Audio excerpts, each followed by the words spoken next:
Hey, what's good? Welcome to Numbers Never Lie, the best 60 minutes of your day alongside the great Jemele Hill. I'm just living a dream. I'm the above-average Michael Smith, and as usual, we got an excellent show ahead. Coming up, one of the NBA's all-time great big men tells us that there's a huge divide between the Cavaliers and the rest of the Eastern Conference. Carmelo Anthony joins LeBron James in the NBA's new downsizing movement. And is it a big deal, Jemele, that some believe that RGIII might be the second best QB on his own team? Sounds like maybe a little bit, or maybe not. Nothing to see there, I don't think. Anyway, but our number one topic today is whether the Browns quarterback competition is worth the trouble. The number in the news for the Browns is 50-50. Safety Dante Whitner told MondayMorningQuarterback.com that the Browns locker room was split 50-50 on whether Brian Hoyer or Johnny Manziel should start. Now, Coach Mike Pettin says Hoyer, he's atop of the depth chart right now. And about that 50-50 split, here's Johnny. I don't feel it. I don't feel any rift like that or anything going on in the locker room. As far as my end, I think they see two guys coming out, playing football and competing as well as everybody else out on the field competing. So, quarterback is obviously just the position that gets a lot of flash and gets a lot of attention, but at the same time, there's guys battling all around. So, I don't really know if there's an exact split like that. It's not something that I'm really aware of right now. I know two guys are going out and competing, trying to move the ball down the field for this offense. Well, straight from the school of the politically correct.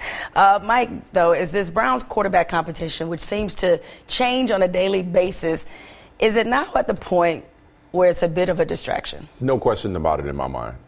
And I think Mike Pettin ought to just make like Joe Clark, stop fooling around with it and do it expeditiously. Like, who are we fooling? We all know that the plan is for Johnny Manziel to play sooner rather than later, to start sooner rather than later.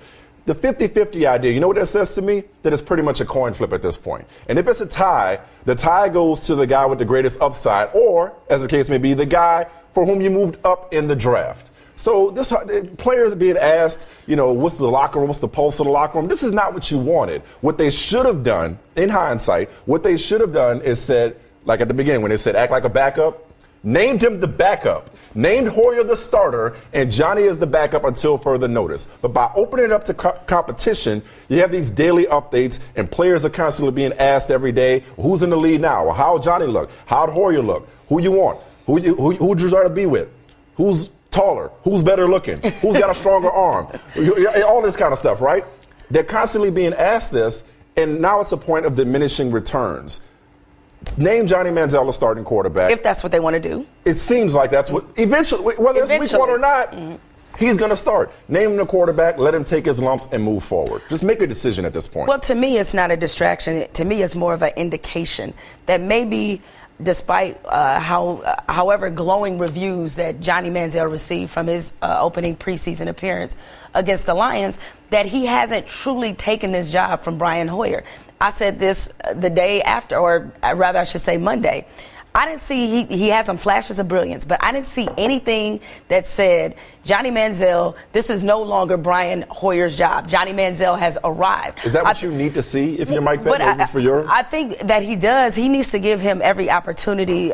When you take a true evaluation, he's got to evaluate him not just in how he leads the twos, but in how he fits in with their best unit. What can he do? Against the best defenses. Yes, against the best defenses. How does he respond to adversity? How does he respond to different coverages? And he wanted to see what he was like in live action.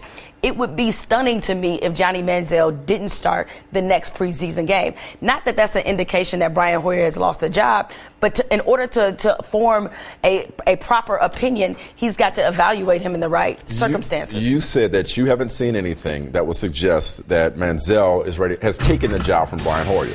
I would counter with, I didn't see anything in that first game, or haven't read anything, I'm not there every day, that would suggest that Brian Hoyer is so far and away more in a position to lead the Browns where they want to go, which is to at least 500, than Johnny Manziel is. You know what I didn't see in that preseason game? A deer in headlights. And because I didn't see that, put him out there and let him make his mistakes and live with them. I have wondered, are we focusing too much on the quarterbacks? Because you've noticed the rest of that offense, they don't look that great. Is the Browns quarterback competition in danger of becoming a distraction? I'm already tired of getting asked about it. You obviously are a yes. I am a no. the numbers say yes, the Browns' QB competition will become a distraction when the team starts losing real games in the regular season, and that could definitely happen. The odds makers over at the Las Vegas Hotel Superbook tell us they don't expect the Browns to be favored in a game until Week 7 at your Jacksonville Jaguars. Mine? You claimed them all, last season. I thought they were yours. Not quite. The number in the news for Kirk Cousins is 9 for 13, or numbers in the news, rather. Cousins went 9 for 13 with 103 passing yards and a touchdown in Washington's 23-6 preseason win over the Patriots. But after RG3 kind of sort of didn't look great in joint practices with New England last week, members of the Patriots organization agreed with the assessment of ESPN's Mike Reese. He tells us that Cousins looked like the better quarterback. I think he's coming along and is just continue to drill it in his head that every play is not a touchdown, that he's going to have to take what the defense gives him, and sometimes they won't give him anything, and he's got to make the right decision. He's got the keys to the franchise in his hand, and he's going to take us a long way. So he's got to make the right decisions, and we're counting on him to do that.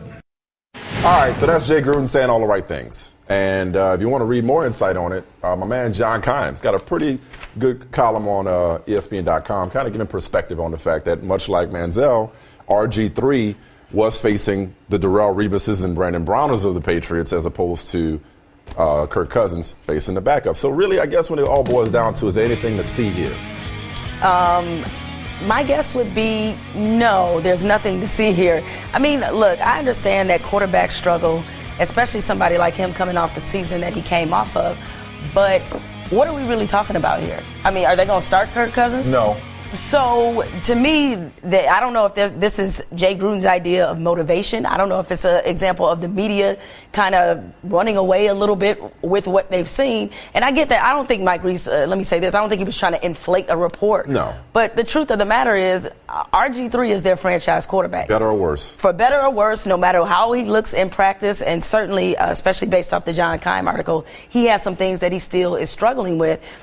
Kirk Cousins is not their guy. That was the whole reason why I did not think he should have been drafted in the first place, because this kind of conversation is always going to be bubbling beneath the surface until RG3 shows again he's that same precocious, promising rookie. You didn't want him to draft him.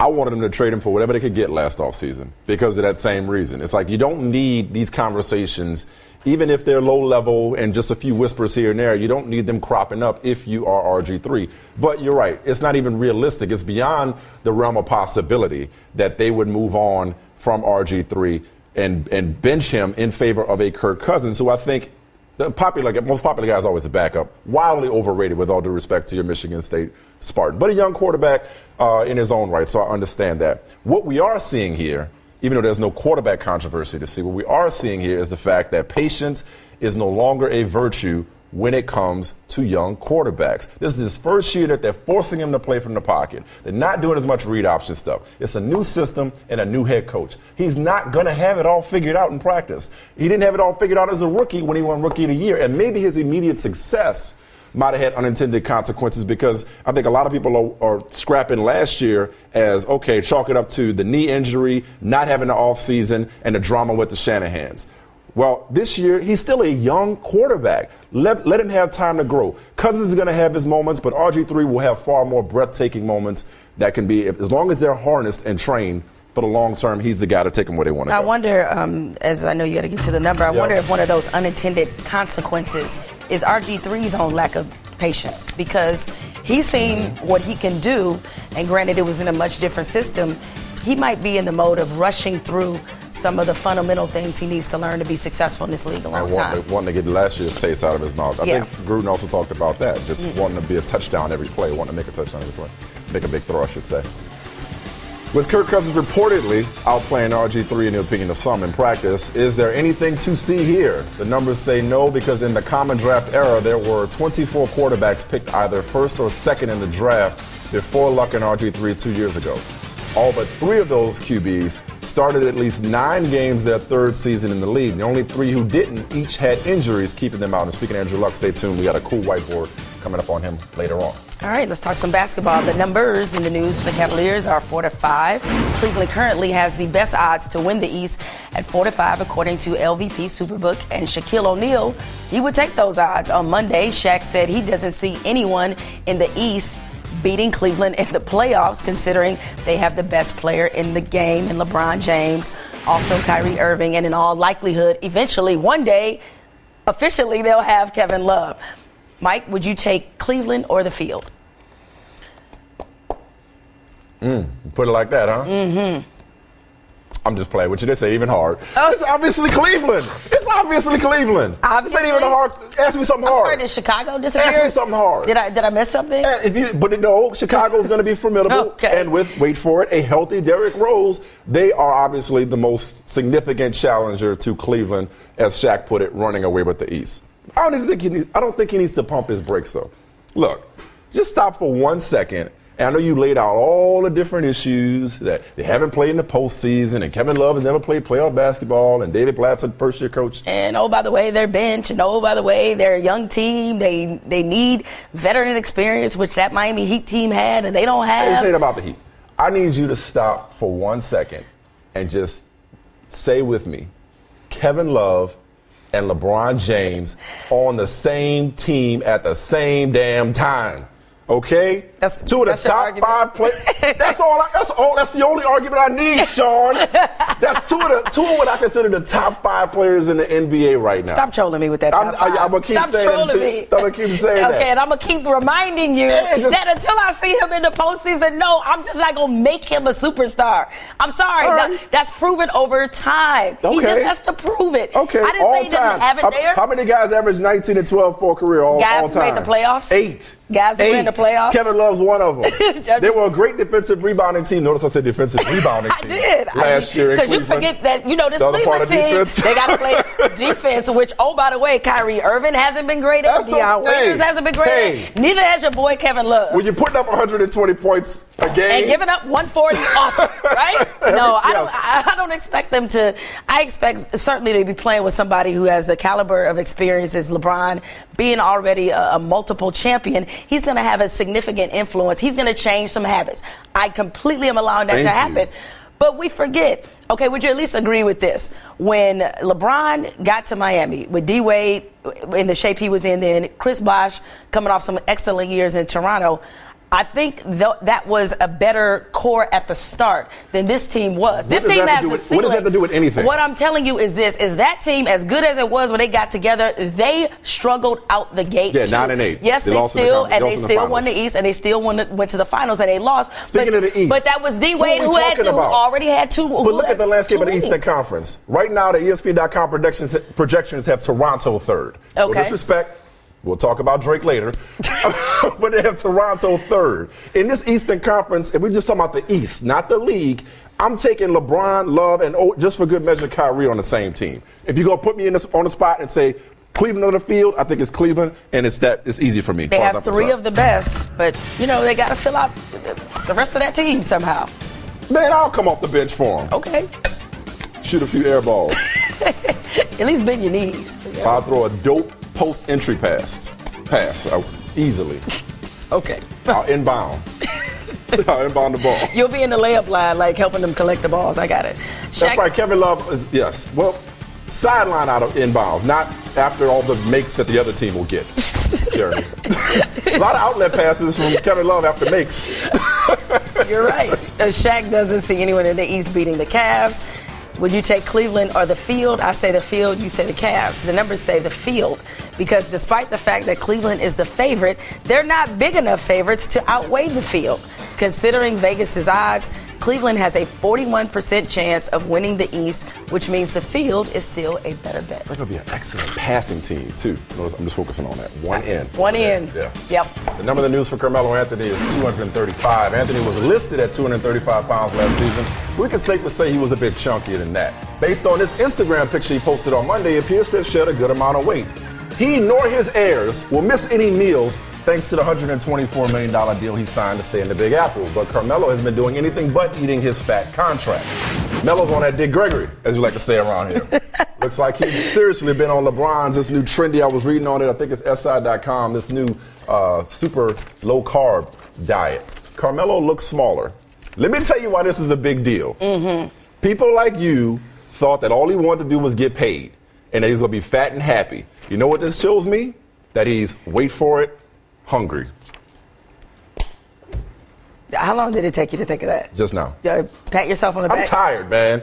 I'm pushing right now. I'm pushing through. All right. I need to get on this low-carb diet, which is good for fuel, apparently. Okay. I've been reading up on this. Look, it's a big deal only in the sense that it just shows again, I guess Carmelo's just destined to live in LeBron's shadow, huh? I mean, if why you got to make everything into a negative? What? This man trying to make himself better. This is not about fitting in suits. This is about fitting in the Phil Jackson system. Yeah. Doesn't this show he's committed, all jokes aside? I'm thinking if he wanted to share his diet, why not he could have just eliminated all this and been his teammate. Oh, that's right, that $124 million, which was about Phil's vision, right? That was on the table, so there was no way he was certainly leaving that. Look, I get what Carmelo is trying to do, and honestly, I think more so than Phil, I think this is about age. He's 30 years old. Mm-hmm. Most players know, and I'm sure he's looking at his window. His championship clock is ticking, and he's thinking, how can I maximize? Let you tell her this expired. Well, I didn't want to go there. I didn't want to go there, but okay. But nevertheless, in his mind, it's still ticking, and he knows he only has so many years left as a premium player in the NBA. So why not make it easier on yourself, lose some weight, stay in better shape? Kobe did it. He lost 16 pounds. We've seen guys over the course of their careers adjust their body type to the style of play. And we forget, despite the fact that he's had some limited postseason success, that he has played a lot of minutes. Mm-hmm. And especially when you count in international basketball. LeBron, the same thing. These guys have played a lot of minutes and been relatively healthy throughout. This gives him at least a better chance of doing that. Hope he enjoys that first round knockout. No, but see, okay, so you got jokes, but you need to, for once, give him credit because everybody just chalked it up and acted like money and success were mutually exclusive. Now, I realize the money. I'm sorry, did I miss the success part? Not this year, and he's admitted that, reported. Or last year. Okay. My point, though, is you're seeing somebody who, in spite of all the problems around him last year, had a career season. However, he faded in second halves a lot of times. Now, you're seeing the guys say, you know what, I'm buying in by shedding the carbs, getting my body right, and he's not satisfied. Wasn't that the criticism that he wasn't worried about being great, that all he wanted to do was just get paid? Well, I would say this. He was comfortable with the first round. Never questioned his work ethic. Because I think some people did, and plus he was heavy last year. He got in shape a few years ago, but he wasn't out of shape. He was just, like, he's slimmed down since he's been in the league, but this is just his most significant This shows me that he's serious about it. Oh, yeah, okay. $124 million. I'm supposed to give you a cookie because you lost weight? That's how we doing? I don't think he would eat the cookie. That's the point. If it's gluten-free? Perhaps. I know. We're tired. We're Carmelo right a big now. deal. The numbers say yes, because getting in better shape might help him pick up his play late in games. Check that out. You should be red. No, because I said it is a big deal. See, you ain't paid attention. I just, everything after that was hate. Last year, he looked out of gas in the fourth quarter as he shot a career low 38% in the period. Thank you, Will.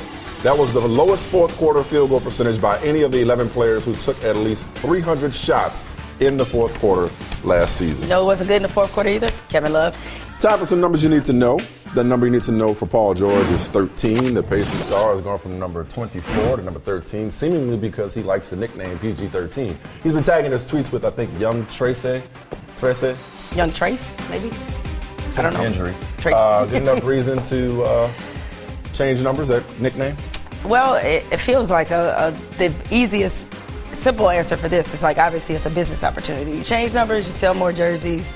You know, I get how that part of it works. The name on the back needs to be PG, though. It can't be George 13. Yeah, you're right. He should put PG on the back. However, not that they're related, but is there some part of him that thought, or I would be thinking, do I really want 13 after suffering, such a bad injury? The other way to look at it is, what's the worst that could happen? That's true. All facts. And as his game gets nastier, he could be rated X. The number you need to know for Shawn Marion is 2. The Pacers have now joined the Cavs in the race to land. NBA veteran Shawn Marion. Forgot to mention him. Marion met face-to-face with Pacers president Larry Brown on Monday. Bird. Better spot. Oh, I said Brown, Bird, Indiana. You know how it goes. Either way. All right, better spot for Marion to land. Cavs, Indiana. Well, come on. I know. Best player in the world. I know. Kyrie, Kevin Love. I know. All right, we didn't even mention Mike Miller. We didn't mention James Jones. Shawn Marion might be the only one playing defense. Him and LeBron, but that's okay. So they can hold down that side. They're versatile. They can guard all 5 positions. Cleveland. No, to me, this is a no-brainer either, even though he would theoretically, obviously, with Paul George's injury, get more playing time there. Yep, the number he needs to know for the Jets is 3. Rex Ryan remains confident in his defense despite the fact that 3 of his top 4 corners are currently dealing with injuries, saying that this defense will be outstanding for the umpteenth time. Do you like Rex's bravado? I do, because even though I don't think they had this obviously significant amount of injuries, but you saw what the defense was without Darrelle Revis. They certainly managed to be like a top 8, top 9 defense. There was part of me reading some of his comments where he might have gone a little too far, saying, well, I told you I never needed a shutdown corner. All right, dude, I get it. You can survive without Darrelle Revis, but you don't want to have your depth depleted. No, of course not. But I think if he has earned the right to talk about anything, it's his prowess on that side of the ball. And bottom line is, they still got one of the best, front sevens in the league. Getting pressure makes the corner's job easy. Speaking of corners. All right, the number you need to know for Orlando Scandrick is 4. The Dallas defensive back he took another hit, or that overall defense rather, because he's been suspended for the first 4 games of the season for violating the league's substance policy on performance enhancers. Kind of weird, because he was, I guess the drug in question is known as a party drug, Molly. Mm-hmm. And so that is what, I guess, got the radars going off. Either way, Dallas defense, another hit. This does not look good. Yeah, Cowboys got to pray. Simple as that. The hits just keep on coming. Cavs defense looks better than the Cowboys right now. The Cavaliers got their defense like, man, y'all got problems at that end. Oh, no, some end, though, the Cowboys defense is sort of, because they were so historically bad. Nowhere to go but up? Nowhere to go but up at this point. No bold proclamations from me this year on them. The number you need to know for Teddy Bridgewater is 3. Minnesota's rookie quarterback threw 3 picks during Vikings practice and had a 4th interception dropped, according to the Minneapolis Star-Tribune. Cause for concern at all, or just typical growing pains? Look, Teddy gonna be all right. That's your boy. Yeah, no, I mean, look, all learning curves are not created the same. As you said, sometimes we feel like, rookie quarterbacks, we've gotten out of hand with our expectations. All right, back to the headlines. The number of the news for the Raptors is $25,000. That's how much the Raptors have been fined by the NBA because the rapper and team ambassador Drake gave Kevin Durant a shout-out at a recent concert. So Durant was in attendance when Drake asked the crowd to show KD what would happen if he came to Toronto. The crowd responded with a standing ovation. They're probably already standing up, but they cheered, and they launched into a KD chant. Sources told our Mark Stein that the league considers Drake's comments a recruiting pitch. Okay. All right. It's just so dumb. It's just so dumb on so many levels. It's like, he's a rapper at a concert. They do something called shout out. Right. Okay. Welcome to 2014. Okay. Right. So they shout people out. Sometimes on wax. That means in their songs. Okay. Sometimes yes. Explain it to the generation here. That is. Sometimes they might even text one another, DM one another, email. Sometimes these professional athletes get access backstage. Oh. They get private conversations. Mike, tell us more. In other words, what happens in this mysterious rap world? If Drake wanted to tamper with Kevin Durant, by the way, I think Kevin Durant knows wherever he wants to go, they'll take him. So there's implicit tampering. Right. But if Drake wanted to tamper with Kevin Durant, he has many avenues with which to do it. It's just the idea of tampering, I don't get anyway. Outdated. It's very outdated. We saw the other day what LeBron had some comments on Kevin Love. Is he now tampering? I mean, I doubt the league would dare fine LeBron for tampering, even though we've all known this trade was completely inevitable. Look, not only is this the NBA doing a little too much, do they understand $25,000 for Drake? They basically took his Ace of Spades money away for a weekend. That's all they did. All right, so this doesn't even mean anything. And I don't know what ambassador to the Raptors mean. Is that a real position? Apparently. Apparently they take it seriously enough to where he's considered a team employee.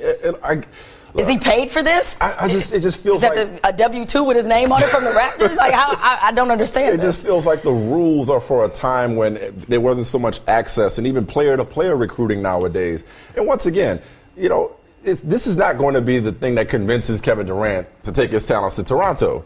If Kevin Durant's going to go to Toronto, it's going to be for basketball reasons, and there are plenty of reasons or plenty of ways for them to let him know that we'll do what we have to do to put the type of team around you that you want. Ultimately, I just think this is somebody complained about it. That's my suspicion. And maybe it was, you know, the Thunder through back channels, or maybe it was other teams saying, hey, if this were us, you'd be finding us. He's officially a team employee. Hold him to that standard. But in that capacity, he was a rapper showing love to his community, getting caught up in the moment. It was unnecessary as far as I'm concerned. No, it was very unnecessary. But I wondered, even if somebody did come to the NBA and say, hey, I have a problem with this, they can think for themselves. Couldn't they have just evaluated this on its own and said, you know what, there's nothing to see here. You'll just have to deal with the fact that he shouted him out before. I would like to. Or shouted him out at a concert. I mean, so what if any other NBA player winds up in a Drake lyric, and I'm sure they have. So is that tampering? Like, I don't. So many what's the line? They kept secrets. Like, Wiggins is leaving, Love is signing long term, Durant will be a free agent in 2016, and everybody wants him. This just in. Did Drake deserve a fine for tampering with Kevin Durant? I don't think. Are we missing something there? The numbers say yes. If anything, he deserves a fine for thinking that a Raptors home crowd might impress Durant. Oh. That was some shade. Last season, the Raptors ranked 18th in the NBA in home attendance percentage. The Thunder, on the other hand, have sold out 155 consecutive home games, including the playoffs. That pep rally was nice when Masai Ujiri got fined for cussing. Look, and no disrespect to the fine folks of Oklahoma City, Toronto, just saying. Different cities. All right, the number in the news for Justin Hunter is 4. Hunter was the 4th receiver off the board in the 2013 draft, taken 34th overall by the Tennessee Titans. As a rookie last year, he appeared in 14 games and caught 18 passes. The day after Hunter missed on a route during practice, the Titans provided Hunter with an alternative jersey reading JAG, also known as Just Another Guy. Really? This is real high school. JAG, Just Another Guy. Look, if I were him, I'd be like, I wasn't a Jag when y'all drafted me, right? I was just another guy then. So if I were him, I would think I'd have a major problem with this, and I would think the Titans took this a little bit too far. Aren't you the one that's always telling me about millennials complaining about these young people nowadays want everything given to them, they don't want to work for it? So you got a second-round pick who didn't make much of an impact last year, and in fairness is learning a new system this year under Ken Wisenhunt. And it's real easy when you're drafted that high and you've made it to the league to feel like you've arrived. And for this kid, for them to get his attention in this manner, to me, is actually brilliant. It's healthy hazing, if that makes sense. Okay. Because you've been around the NFL plenty of years just like I have. That may be the worst thing somebody can call you, especially if you are considered a potential, maybe someday, number one receiver. Nobody, not just in the NFL, nobody in any walk of life wants to be known as dispensable or just another guy, or you know what? Not special. I got it. You know what I mean? So if that doesn't get your attention, nothing will. And for them to say, look, is this what you want to be? Is this what you want to be known as? Just a guy out there, or do you want to be a difference maker? I absolutely love it. More people should have that on the back of their jerseys, because it would motivate the heck out of me. If somebody ever said, you know what, man, you're just another host, first of all, they'd be wrong, and they'd have to have their head examined. But let's just say, hypothetically speaking, that would light a fire under me if one needed to be lit, and I think this will get his attention. Yeah, it's interesting. What I'd be curious to know is whether or not they've done this before with other players who were not living up to their capabilities. I haven't, not that I can recall. I've heard people refer to it as Jags, but not a jersey. Not a jersey that actually said it. And, you know, I get that mental motivation, sometimes seeing that just so starkly, maybe that might sink the message in. But one thing you do also learn dealing with millennials is that the criticism, no matter how constructive, they usually have a bit of a problem with, and they don't respond in the particular way. Him, and that would be on him. If he doesn't respond and he doesn't want to be more than a Jag. Well, no, that would be on them as well, because they picked him. Because if you felt like he was just another guy, then why'd you draft him? No, it's not that. They expected They're trying to get him to live up to his potential. Right. I got it. They're just trying to light a fire under him. And I think it's an awesome message. It could also go the opposite direction. There's a lot of Jags that have come and gone. You know. I got you. So what do you want to be? What are you prepared to do? Did the Titans go too far by making wide receiver Justin Hunter wear a Jag jersey? We're not talking about a Jacksonville jersey. The numbers say no, because Justin Hunter clearly had to be taught a lesson about staying on the same page with his quarterback. Last year, Hunter caught just 43% of passes thrown his way, which was the 4th lowest rate in the NFL among receivers who were targeted at least 40 times. A better message, always cut him. Not this soon, but you know what I'm saying. The number of the news for Rory McIlroy is 3. McIlroy became the first player to win 3 consecutive starts on the PGA Tour since Tiger won 5 straight from 2007 to 2008. After round 2 of the PGA Championship, McIlroy insinuated, he flat out said, that his recent success has something to do with his ability to devote more time to golf. Well, I think it has happened for me for the better. I've put a little bit more time into my golf and refocused me in a way. I just immerse myself in my game. I've practiced hard and I've done all the right things and I'm reaping the rewards. He, of course, was referring to his breakup with Carolyn Wozniacki and about how he has all this time now that he's a single man in which he can focus on the game of golf. Look, I get it. You know what that's the equivalent of is when women, especially when they really don't want to be single, some of them will say, they'll get asked, well, what's your status? I'm dating me. That's the ultimate. I'm just dating me right now, which means #forever alone. But at any rate, no, I mean, I understand what he was saying, but I wish he hadn't said it because there's been this inherent implication since they broke up that she was the reason that Rory could never get to his level, get to this particular level. And while obviously we've seen him at the height of his career right now, I don't think that has anything to do with her or him not being with her. Well, yeah, I like everything you said. And I think that there is a connection, but only in that, yes, he has been able to focus all his energy on golf. But I'm with you in being uncomfortable with some of the conversation that this run of success without Carolyn has spawned, because I was raised to believe that a man who finds a wife finds favor. And spoken like a man that has to go home after this show. I don't know what else you expect me to say. You know, if I didn't believe that, I would certainly convince you that I did, because I'm also smart enough to understand who runs my house. Now, no, but all jokes aside, I don't want people to take this and say, well, you know what, this is there's something to be said for being single. Too many people often have this image of marriage and that somehow, you know, the old ball and chain, it takes you away from your goals. Some people prefer to build their careers and to do and achieve their goals before settling down, and I can respect that. But if you find the right person at a young age, or whenever you find the right person, there is also something to be said for achieving those goals together. You know, like I wouldn't be able to do what I do without my wife. My wife and my family have not distracted me by any means. They've made me better. And I think with the right person can make Rory McIlroy better. Now, we'd have to strike a balance. Will he be able to devote as much time to his game? No. Will we see a drop-off? That remains to be seen.